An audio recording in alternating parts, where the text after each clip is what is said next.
December 7th, 1941, the date that would live in infamy. But what if the architect of Pearl Harbor never wanted the war to begin? Admiral Isoroku Yamamoto stood before his superiors, ordered to destroy the American Pacific Fleet. His response would seal the fate of millions and reveal a truth that would haunt him until his final breath. What he said in that moment would prove tragically prophetic, predicting not just Japan's defeat, but the exact timeline of its destruction. Tokyo, January 7th, 1941, 2:47 p.m. The Imperial Navy Ministry Conference Room carried the weight of a nation teetering on the edge of catastrophe. Outside, winter rain hammered against the windows with rhythmic persistence. Inside, the air hung thick with cigarette smoke and the unspoken tension of men about to commit their country to a war that would determine its very survival. The temperature in the room felt oppressive despite the cold outside. Too many bodies, too many egos, too much at stake. Admiral Isoroku Yamamoto sat at the polished mahogany table, his weathered hands folded before him. At 56 years old, he carried himself with the dignity befitting Japan's most accomplished naval strategist. His uniform was immaculate, medals precisely aligned, but his eyes betrayed something his colleagues had learned to recognize: profound concern bordering on dread.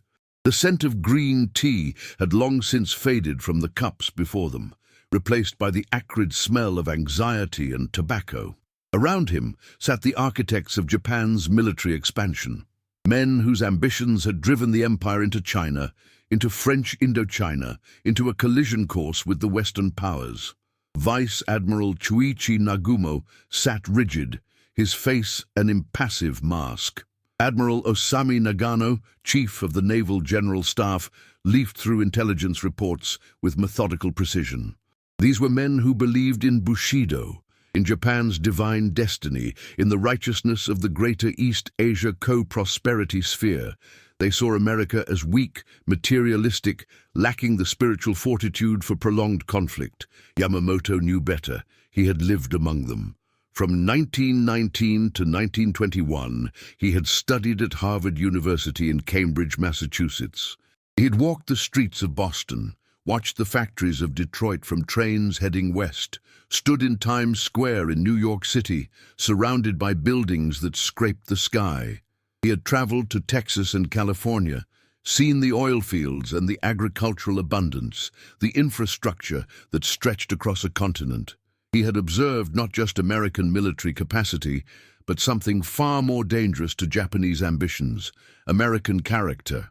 He remembered conversations with students from Iowa farm towns and Pennsylvania steel cities, their casual confidence in their nation's abilities, their pragmatic approach to problems, their belief that any challenge could be overcome with enough ingenuity and determination. He had seen American factories operating on scales that dwarfed Japan's entire industrial capacity. He had watched American workers, not conscripts but citizens motivated by wages and pride, produce goods with efficiency that seemed almost mechanical in its precision. The statistics haunted him. America's steel production in 1940, 60.8 million tons. Japan's 6.8 million tons. America's oil production, 3.7 million barrels per day. Japan's domestic production, nearly zero, entirely dependent on imports America could cut off with a single policy decision. America's automobile production, 5 million vehicles annually, an industry that could pivot to tanks and aircraft with terrifying speed. Japan's 46 whose 498 vehicles, most of them light trucks. But the hardliners around this table saw only what they wanted to see.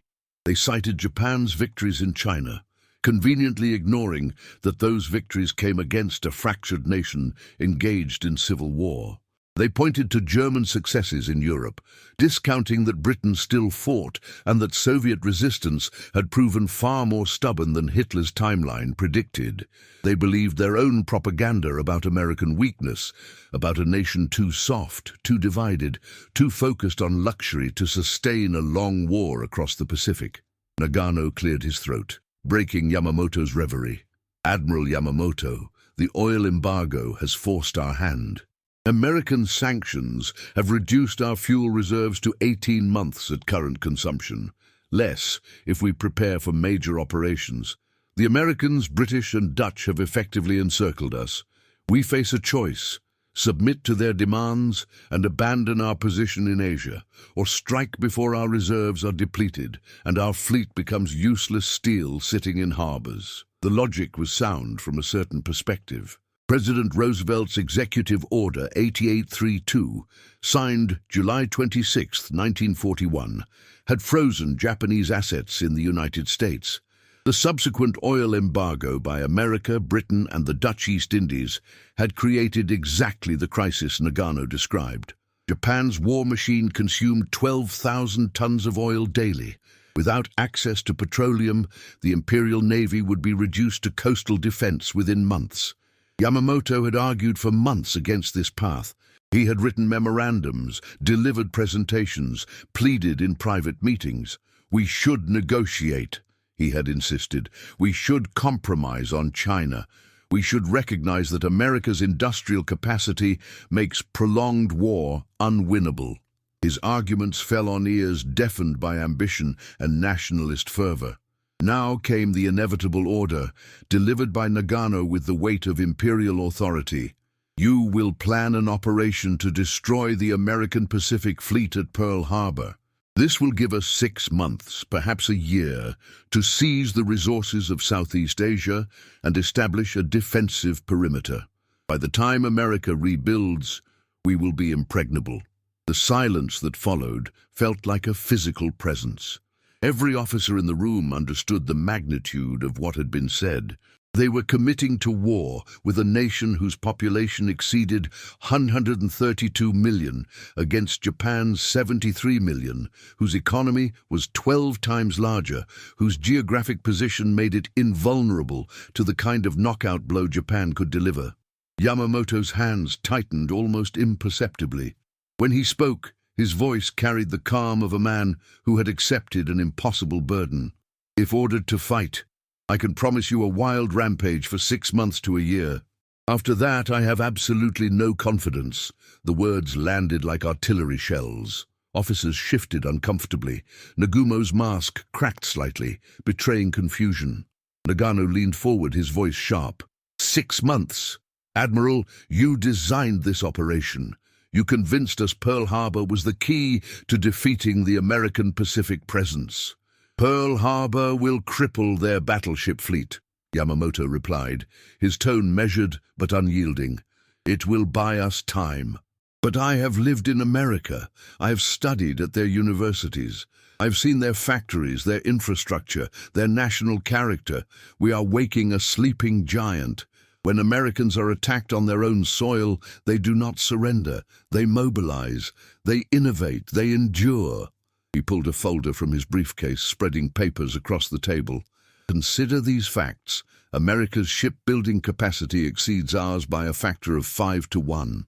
The United States Maritime Commission launched 544,000 tons of merchant shipping in 1940 alone. Their Essex-class carrier program will produce ships faster than we can sink them. Their B-17 bomber production is accelerating. Boeing's Seattle plant operates around the clock. The Ford Motor Company in Michigan has already begun retooling for military production. When fully mobilized, American industry will bury us in steel, aircraft, and ammunition. A younger officer, Commander Yasuji Watanabe, spoke up with barely concealed frustration. You speak as though they are invincible. We have spirit, discipline, warriors trained from childhood. What do they have? Factory workers and farm boys. Yamamoto's response was quiet, but devastating. They have something more dangerous than spirit. They have capacity, they have resources, they have a tradition of solving impossible problems through innovation and sheer determination. Do you know what I saw in Detroit? Assembly lines producing 1 automobile every 93 minutes. That efficiency will produce fighters, bombers, tanks. Do you know what I saw in Texas? Oil fields stretching to the horizon. That oil will fuel a fleet that never runs dry. He paused, letting his words sink in. And yes, they have farm boys and factory workers, but I have met these Americans. When their country is threatened, those farm boys will become pilots. Those factory workers will work 18-hour shifts without complaint. Their women will enter the factories. I have seen their propaganda already, this Rosie the Riveter symbolism. They will mobilize their entire society in ways our culture cannot match. The room remained silent, but Yamamoto could see the resistance in their eyes. They did not want to hear this. They had committed psychologically to war, had convinced themselves that Japanese martial spirit would overcome material disadvantage. To accept his analysis meant confronting the possibility that they were leading their nation toward catastrophe. Nagano's voice hardened. Nevertheless, Admiral, you have your orders. Plan the operation. Execute it when commanded. If you lack confidence in ultimate victory, then give us the 6 months you promise. Let the victory deliver the peace terms we require. Yamamoto nodded slowly, accepting the impossible. I will plan the operation. I will execute it flawlessly. The attack on Pearl Harbor will succeed beyond your expectations. American battleships will burn. Their sailors will die. Their Pacific fleet will be crippled. He paused, meeting each officer's eyes in turn. But I warn you now, we will lose this war. The only question is how many of our sons we will send to die before we accept the inevitable. The meeting concluded with formal bows and hollow assurances. As officers filed out, Yamamoto remained seated, staring at the intelligence photographs spread before him.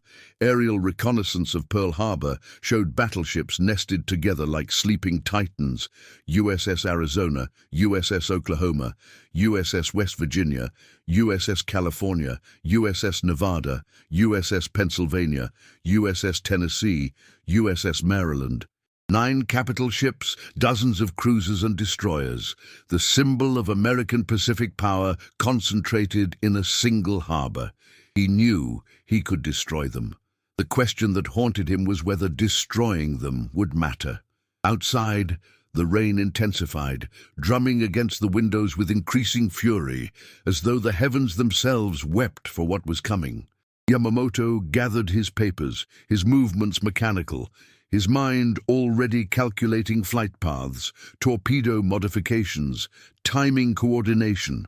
He would give them their 6 months of victory, but he would spend every one of those months preparing for the defeat he knew would follow, hoping against hope that somewhere in the chaos, a path to negotiated peace might yet emerge. The die was cast. Pearl Harbor would burn, and with it, any chance that this war would end in anything but Japan's total destruction. Kagoshima Bay, southern Japan, April 10th, 1941, 5:23 a.m. The water was glass-smooth in the pre-dawn darkness, broken only by the wakes of torpedo bombers screaming across the surface at suicidal altitudes. The roar of engines shattered the morning calm as pilots pushed their Nakajima B-5N2 Kate bombers through training runs that had already killed 6 men in 3 months. The smell of aviation fuel and salt water mixed in the cold air.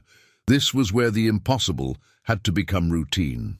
Yamamoto stood on the deck of the training vessel Akagi, watching through binoculars as Lieutenant Commander Mitsuo Fuchida led another squadron through the precise choreography that would be required at Pearl Harbor. The challenge was brutal in its simplicity. Pearl Harbor's water depth averaged 45 feet. Standard Japanese aerial torpedoes required 75 feet minimum to function. They would simply bury themselves in the mud before arming. Conventional doctrine said aerial torpedo attack in such shallow water was impossible. Yamamoto had ordered his engineers to make it possible anyway. The solution required modifications that pushed Japanese manufacturing to its absolute limits. Engineers at the Yokosuka Naval Arsenal worked 16-hour shifts, designing wooden fins to stabilize torpedo descent, adjusting depth mechanisms, testing ballast configurations. Each prototype cost 12,000 yen, a fortune in a nation already straining under military expenditure. Each test risked pilots' lives as they dropped experimental ordnance at altitudes below 50 feet, where any pilot error meant instant death. Commander Minoru Genda, Yamamoto's chief tactical planner, approached with a clipboard thick with progress reports. At 36, Genda possessed the kind of innovative mind Yamamoto valued, capable of seeing beyond conventional doctrine. But even Genda's optimism was tempered by the magnitude of their task. "Admiral, we have successful shallow-water torpedo drops in 82% of tests," Genda reported, his voice carrying both pride and exhaustion. "But our pilot casualty rate during training is unacceptable. We have lost 11 men, 6 aircraft. The trainee pilots from the reserves cannot master the precision required." "Then we use only our best," Yamamoto replied, his binoculars still tracking the aircraft. "First-line pilots, veterans from China. I want minimum 300 combat hours per pilot.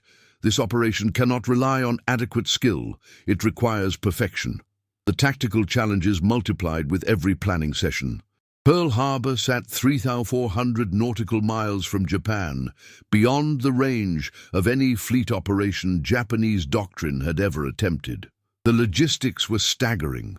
Fuel calculations down to the last gallon, food supplies for weeks at sea, ammunition loads balanced against weight restrictions, maintenance supplies for aircraft that would be operating at maximum stress. Captain Kameto Kuroshima, Yamamoto's senior staff officer, had calculated that the strike force would require 6 fleet carriers, 2 battleships, 3 cruisers, 9 destroyers, 3 submarines, and 8 tankers for mid-ocean refueling. Moving such a force across the Pacific without detection required a route through the North Pacific in winter, subjecting ships and men to conditions that Navy doctrine considered operationally unsound. "The North Pacific route subjects our fleet to weather that will make flight operations extremely difficult," Kuroshima noted during a planning meeting in late May. "Wave heights regularly exceed 30 feet. Fog banks reduce visibility to near zero. Refueling at sea in those conditions risks catastrophic fuel spills or collisions. The alternative is detection," Yamamoto countered. "Southern routes place us within range of American patrol aircraft from Wake Island and Midway. One radio report, and the entire operation fails. We will train for North Pacific conditions. Pilots will practice carrier launches in heavy seas. Tanker crews will drill refueling procedures until they can execute them blindfolded." The intelligence requirements were equally demanding. Yamamoto needed real-time information on American fleet disposition, reconnaissance data updated until the moment of attack. Japanese Consul Nagao Kita in Honolulu sent coded messages detailing ship movements, using seemingly innocent phrases. East wind, rain, meant war with America. Hibiscus blooming meant carriers in port. Snapdragons blooming meant battleships at moorings. But intelligence revealed an American variable that terrified Japanese planners: aircraft carriers. The Pacific Fleet included 3 carriers: USS Enterprise, USS Lexington, USS Saratoga. If those carriers were in port during the attack, destroying them would justify every risk. If they were at sea, they would become the foundation of American counterstrike capability. By August 1941, training intensified to brutal levels. Pilots flew dawn-to-dusk missions, simulating the attack profile. Horizontal bombers practiced high-altitude runs against ship-sized targets marked in bays throughout southern Japan. Dive bombers perfected near-vertical approaches that required pulling out mere hundreds of feet above water. Fighter pilots drilled escort formations, fuel conservation techniques, attack-run coordination. The human cost mounted. Fatigue-related accidents increased as men pushed beyond normal operational limits. Maintenance crews worked through the night, catching sleep in 2-hour intervals between shifts. Pilots developed stress fractures in their hands from gripping control sticks during repeated high-G maneuvers.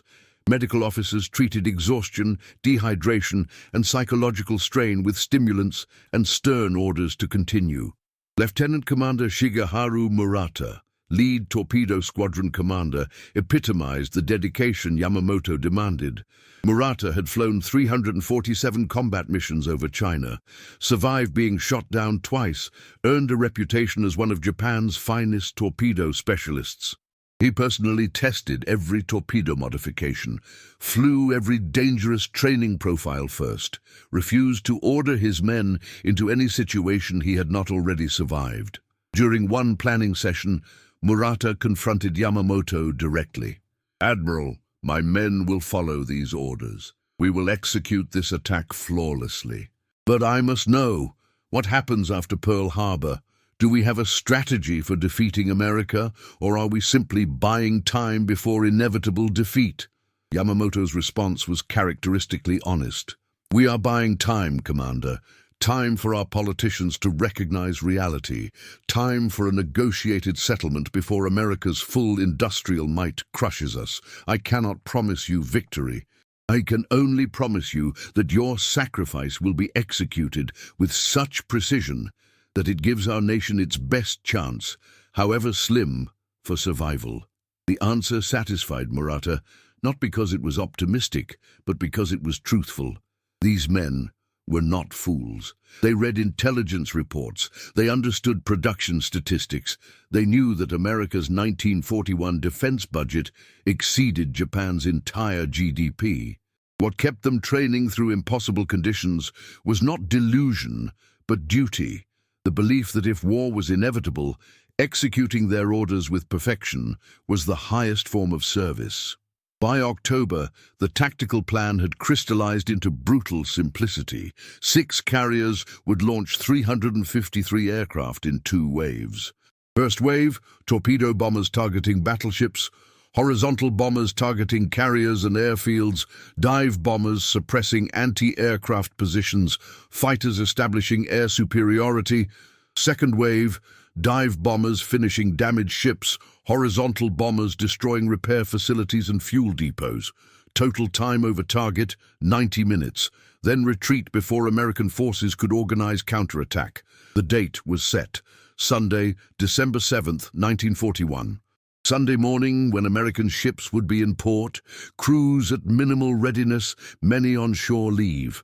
The timing was calculated with precision, 7:55 a.m. local time, when dawn light would provide perfect visibility, but early enough that fighter squadrons at nearby airfields would still be unmanned. November brought the strike force together at Hitokapu Bay in the Kuril Islands, a remote anchorage 1,000 miles north of Tokyo, chosen specifically for its isolation. 6 carriers, Akagi, Kaga, Soryu, Hiryu, Shokaku, Zuikaku, represented the finest naval aviation force assembled by any nation. Their combined aircraft complement exceeded America's entire Pacific carrier strength.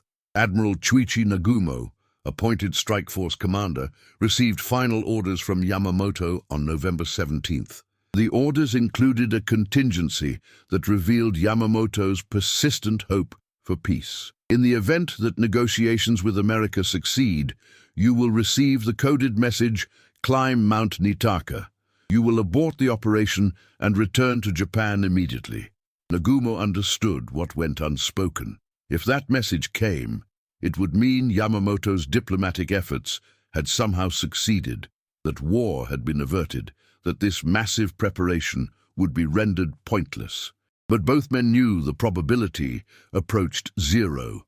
The Japanese army had committed to operations in Southeast Asia, regardless of negotiations.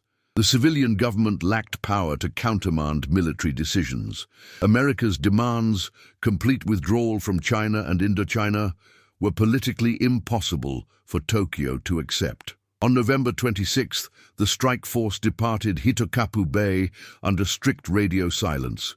Ships maintained 500-meter spacing, traveling at conservative speeds to conserve fuel. Weather conditions were appalling, exactly as planned. Storm systems provided cloud cover that made aerial detection nearly impossible. Wave heights reached 40 feet, tossing destroyers like bathtub toys, drenching flight decks with icy spray that maintenance crews had to clear hourly. Yamamoto remained in Tokyo, monitoring diplomatic negotiations with painful attention. Each day, he reviewed cables from Washington, hoping for breakthrough that never came. Japanese Ambassador Kichisaburo Nomura and Special Envoy Saburo Kurusu met repeatedly with Secretary of State Cordell Hull, presenting proposals that both sides knew were inadequate. America would not lift sanctions without Japanese withdrawal from occupied territories. Japan would not abandon territories without guaranteed resource access.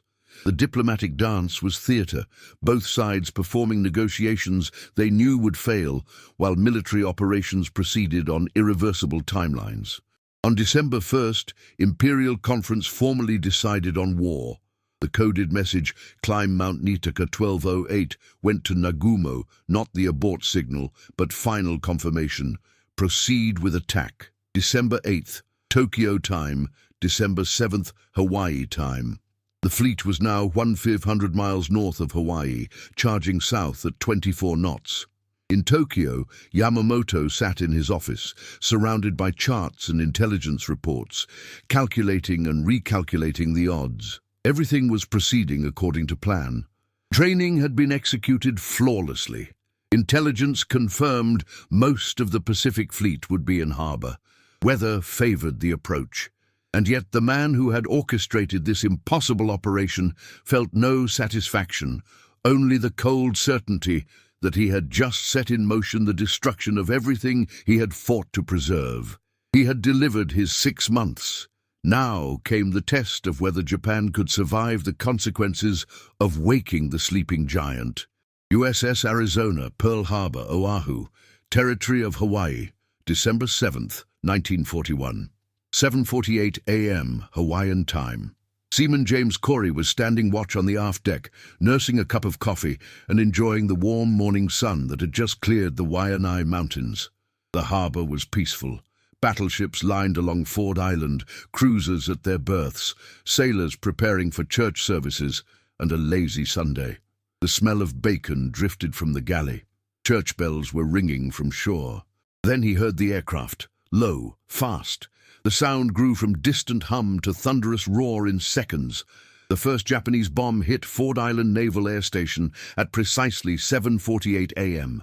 Within minutes, Commander Mitsuo Fuchida's radio crackled with the historic message, "Tora, Tora, Tora, Tiger, Tiger, Tiger!" The code confirming complete surprise had been achieved. 353 aircraft from 6 carriers were now executing the operation Yamamoto had orchestrated with meticulous precision. What followed was devastation that exceeded even Japanese expectations. Torpedo bombers came in at wave-top level, their modified ordnance functioning perfectly in the shallow harbor.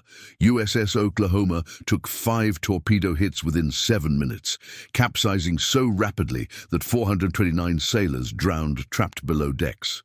USS West Virginia absorbed 7 torpedoes, settling upright only because counter-flooding prevented capsizing.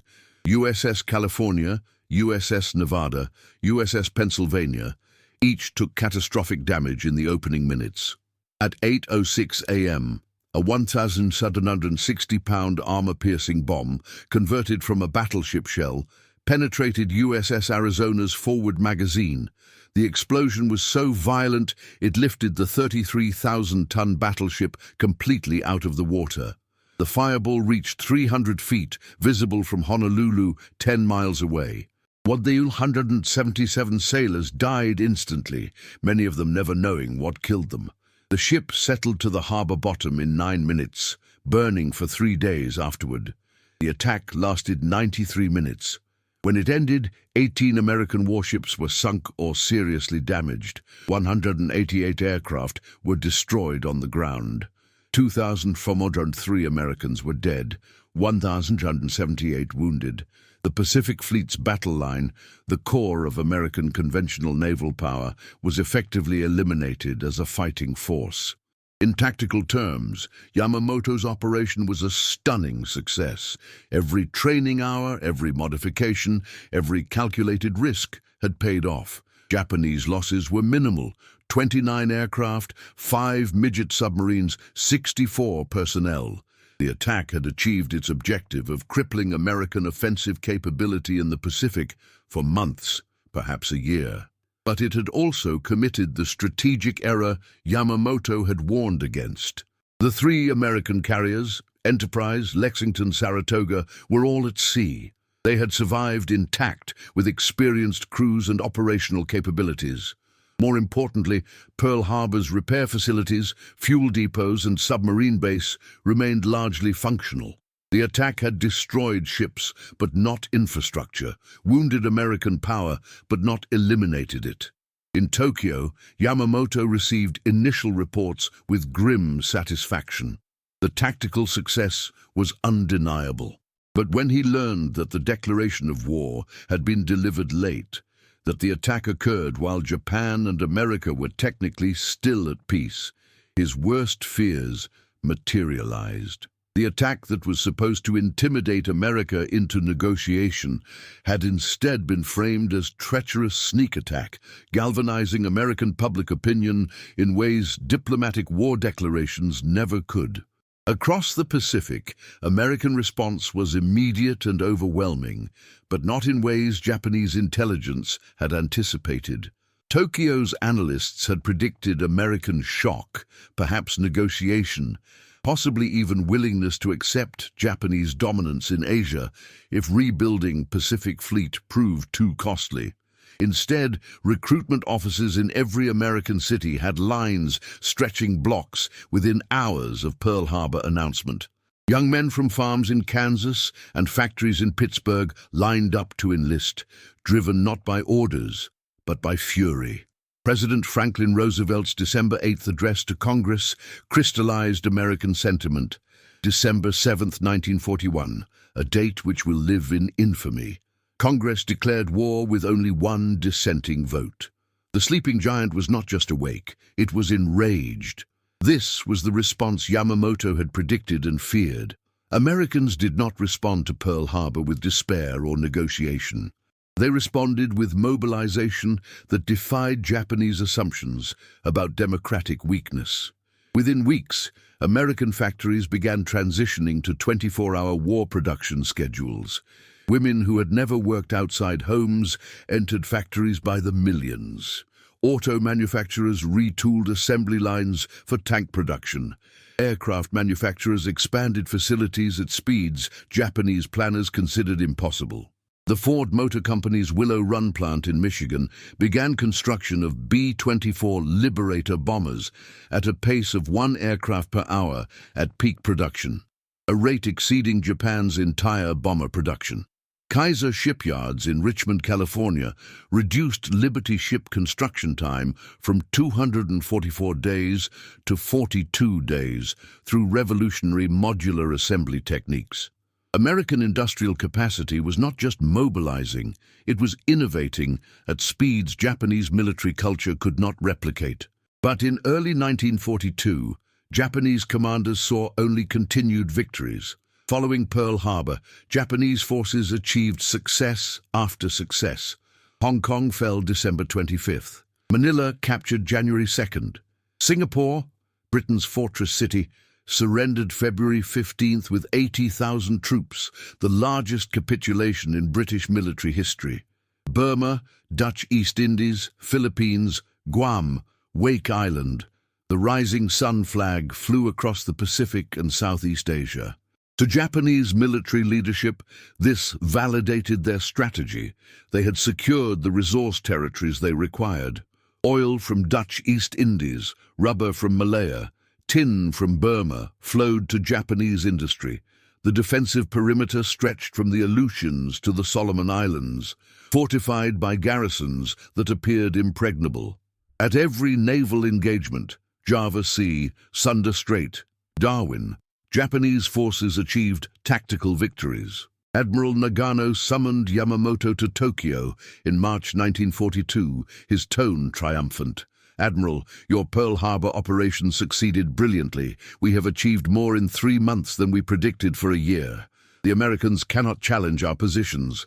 The British are reeling. We control the resources we require. Your pessimism was unfounded." Yamamoto's response was cold. We have won battles, we have not won the war. Every day, we see reports of American production increases that exceed our intelligence estimates. They are building carriers in numbers we cannot match. Their submarine force is harassing our supply lines with increasing effectiveness. We have secured territory, but we lack the industrial capacity to hold it once America brings its full strength to bear. He spread reconnaissance photographs across Nagano's desk. These are American shipyards, photographed by our agents. Kaiser Richmond, 14 shipways operating simultaneously. Norfolk Navy Yard, expanding capacity for carrier construction. They are not defeated, they are mobilizing. Every week, I receive reports of American pilot training programs graduating thousands of aviators. Our training programs graduate hundreds. We are winning today's battles while losing tomorrow's war. But Japanese command culture was ill-equipped to process this analysis. Success reinforced existing assumptions. The Bushido Code emphasized willpower over material calculation. Strategic planning focused on achieving defensive positions rather than sustaining industrial competition. Intelligence reports that contradicted optimistic assessments were dismissed as American propaganda or defeatist pessimism. The cognitive dissonance was profound. Japanese commanders acknowledged American production statistics while simultaneously believing Japanese martial spirit would overcome material disadvantages. They saw American successes, like Jimmy Doolittle's April 18th raid on Tokyo, as desperate propaganda stunts rather than indicators of American determination and improving capability. Yamamoto recognized the pattern because he understood American psychology in ways his colleagues did not. Doolittle's raid accomplished militarily nothing. 16 B-25 bombers caused minimal damage before crash landing in China.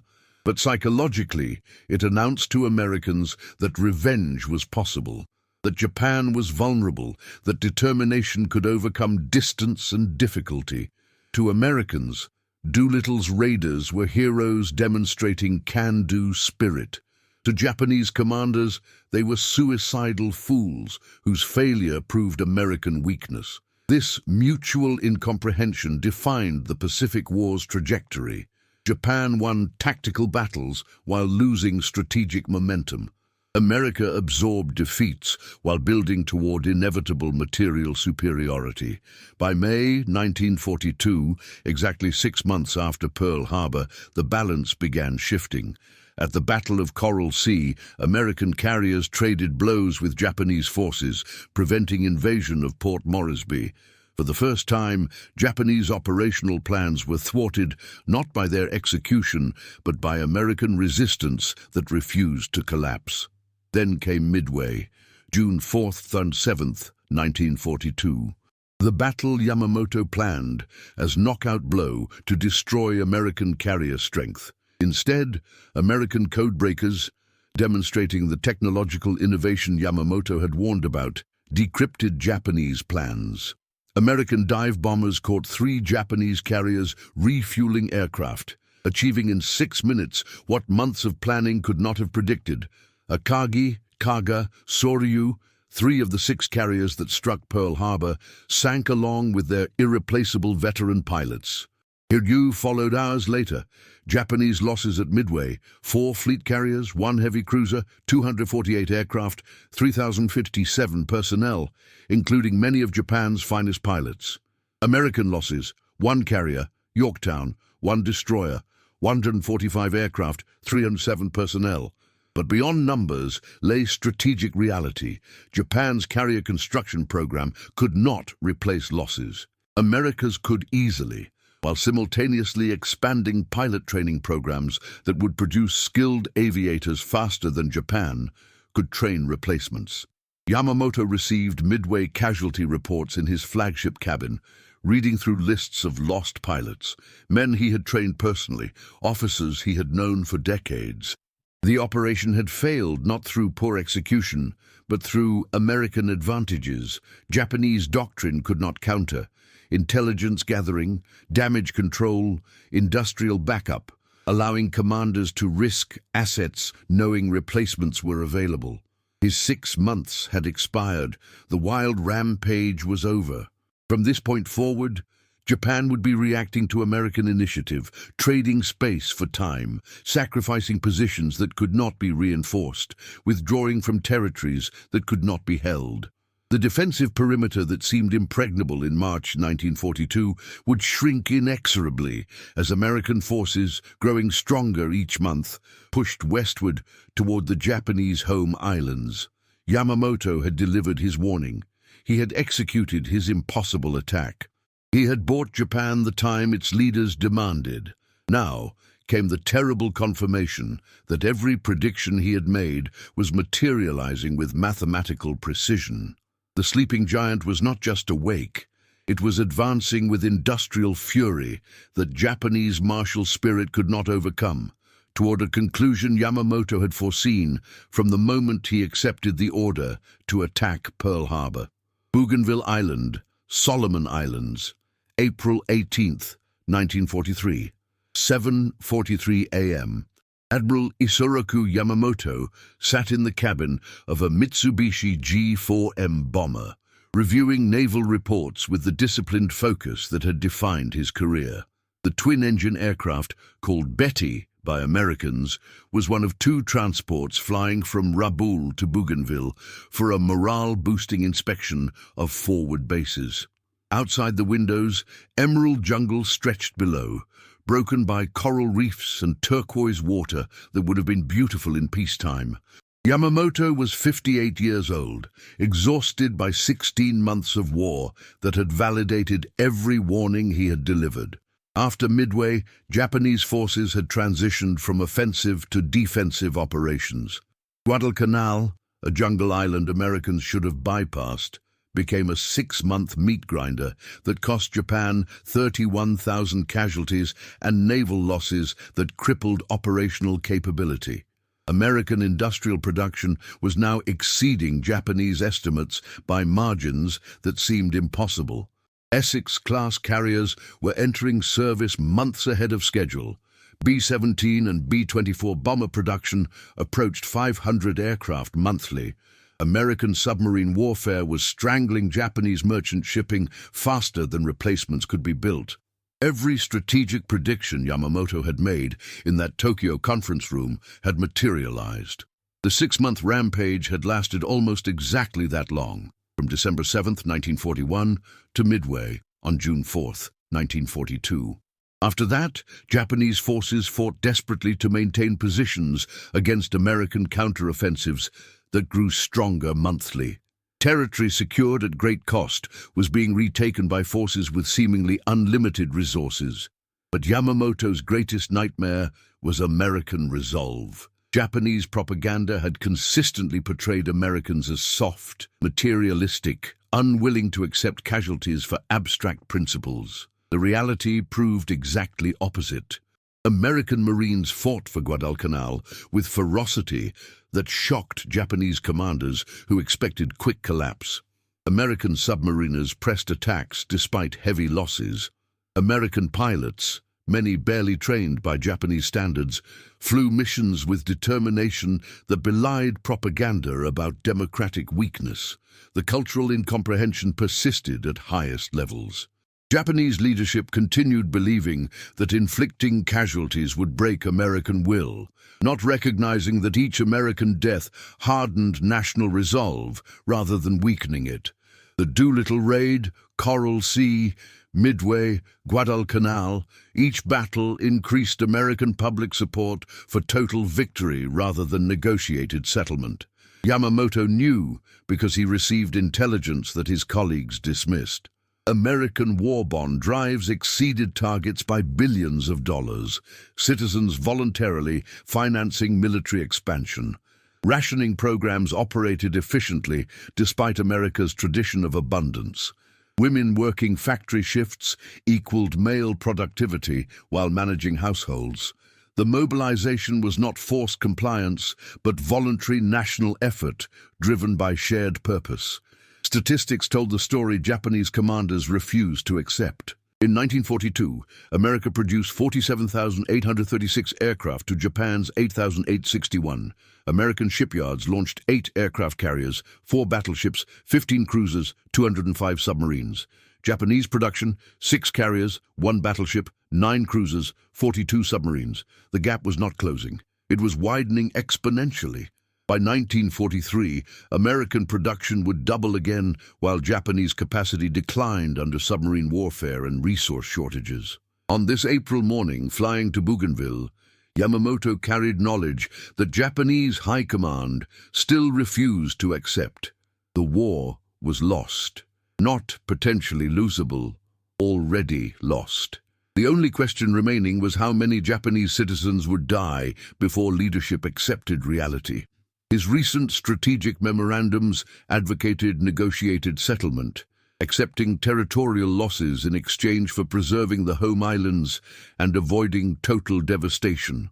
His recommendations were ignored by commanders who believed that accepting defeat betrayed Bushido principles. What Yamamoto did not know, could not know, was that his flight schedule had been intercepted by American codebreakers. Station Hypo in Hawaii had decrypted Japanese naval code JN-25, reading Yamamoto's itinerary with precision that included departure time, route, arrival time, aircraft type. The intelligence reached Admiral Chester Nimitz, Commander-in-Chief Pacific Fleet, who made a calculated decision: assassinate the architect of Pearl Harbor. The operation, codenamed Vengeance, launched 18 P-38 Lightning fighters from Henderson Field, Guadalcanal. The mission required 435-mile flight over open ocean at wave-top altitude to avoid radar detection, precise navigation to intercept Yamamoto's aircraft at exact moment and location, then fighting through zero escorts to destroy the bombers. It was the kind of long-range precision strike that would have been impossible in 1941. By 1943, American operational capability had advanced to where such missions were achievable. At 7:43 a.m., Captain Thomas Lanphier and Lieutenant Rex Barber spotted 2 Betty bombers with 6 Zero escorts approaching Bougainville. Lanphier engaged the Zeros while Barber dove on the bombers. His .50 caliber guns raked Yamamoto's aircraft, severing the wing and causing catastrophic structural failure. The bomber spun into jungle, killing everyone aboard instantly. Yamamoto died probably never knowing he had been specifically targeted, that American intelligence had read his schedule, that his death was calculated revenge for Pearl Harbor. He died carrying the knowledge that every warning he had delivered was proving accurate, that the war he had opposed was destroying the nation he had served, that his 6 months of rampage had purchased nothing but delayed catastrophe. The irony was profound. Yamamoto, who had opposed war with America, who had warned of American industrial might, who had predicted Japan's defeat, was killed by the very capabilities he had recognized and feared. American code-breaking, long-range aircraft, precision navigation, pilot skill, all reflected the technological innovation and operational excellence he had observed during his Harvard years. The nation he understood better than his colleagues was the nation that killed him, using exactly the advantages he had warned they possessed. Japanese propaganda transformed Yamamoto's death into martyrdom, a hero fallen in defense of the empire. State funeral was held with full military honors. Yamamoto was posthumously promoted to Fleet Admiral. His ashes were divided, half buried at Tama Cemetery in Tokyo, half at his family temple. The ceremony embodied everything Yamamoto had fought against: nationalist fervor, romanticization of death, refusal to acknowledge strategic reality. But among those who had worked closely with him, who had heard his warnings and watched them materialize, a different understanding emerged. They recognized Yamamoto as a tragic figure, a strategist brilliant enough to execute an impossible operation, wise enough to predict its ultimate futility, duty-bound to serve despite his convictions. He had delivered his 6 months. He had bought Japan time to negotiate. His leaders had squandered that time, pursuing victory that industrial mathematics made impossible. The war continued 28 more months after Yamamoto's death, following trajectory he had predicted with painful accuracy. American forces island-hopped across the Pacific. Tarawa, Kwajalein, Saipan, Guam, Iwo Jima, Okinawa, each battle costing more Japanese lives. Each defensive position ultimately overwhelmed by American material superiority. Japanese cities burned under B-29 firebombing campaigns, launching from bases that had seemed impossibly distant in 1941. Japanese industry collapsed as submarines cut off resource imports. Japanese civilians faced starvation as blockade tightened. August 6th and 9th, 1945, atomic bombs obliterated Hiroshima and Nagasaki, killing over 200,000 people in seconds. The weapons represented ultimate expression of American technological capacity, not just ability to produce vast quantities of conventional arms, but to harness physics itself for military purposes. Soviet invasion of Manchuria. August 9th eliminated any remaining hope of negotiated settlement with territorial preservation. On August 15, 1945, Emperor Hirohito addressed the Japanese nation via radio for the first time, announcing acceptance of the Potsdam Declaration's terms, unconditional surrender. The war Yamamoto had opposed, then executed brilliantly, then predicted would end in disaster, concluded exactly as he had foreseen. Japan's cities were devastated, its industry destroyed, its military shattered, its civilian population traumatized, its government occupied by the very forces he had warned could not be defeated through conventional military means. The final statistics validated every calculation Yamamoto had presented in January 1941. Japanese military deaths, approximately 2.1 million. Civilian deaths, 550,000, 800,000. Total American production during the war, 300,000 aircraft, 124 aircraft carriers, 8 battleships, 807 cruisers and destroyers, 203 submarines, 5,200 merchant ships, numbers that made Pearl Harbor losses statistically insignificant in retrospect. American industrial capacity had indeed buried Japan under steel and fire, exactly as Yamamoto predicted. In post-war analysis, American and Japanese historians recognized Yamamoto's unique position. He was the architect of Pearl Harbor, the attack that galvanized American entry into war, yet also the prophet who accurately predicted its consequences.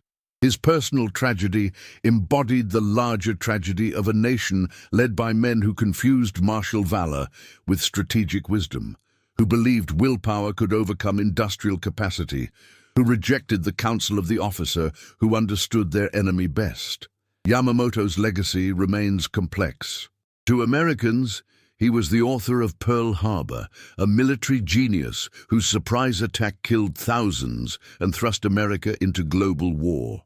To Japanese, he was a conflicted patriot who served despite his better judgment, a strategist who delivered impossible victory while predicting ultimate defeat. Historians recognize him as a man trapped between duty and wisdom, forced to execute policies he knew would destroy the nation he served.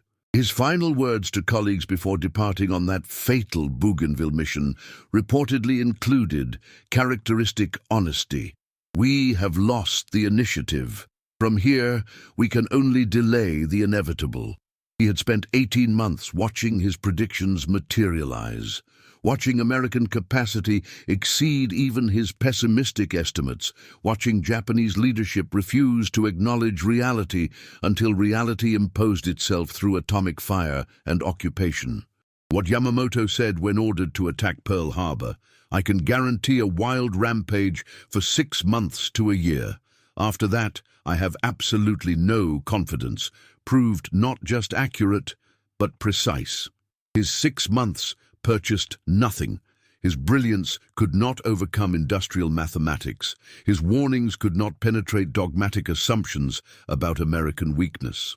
And his death, at American hands using American intelligence and technology symbolized the larger defeat he had foreseen from the moment he accepted his orders in that Tokyo conference room, where rain drummed against windows and men refused to hear what they needed to understand. The sleeping giant had awakened. The rampage had ended. The prophecy was complete. If this story about Admiral Yamamoto's tragic prophecy moved you, if you're fascinated by the hidden truths of World War II that shaped our world, then you need to subscribe to this channel right now. We uncover the untold stories, the conflicted heroes, and the strategic decisions that changed history forever. Hit that subscribe button, smash the notification bell, and drop a comment telling us what Way 2 story we should explore next.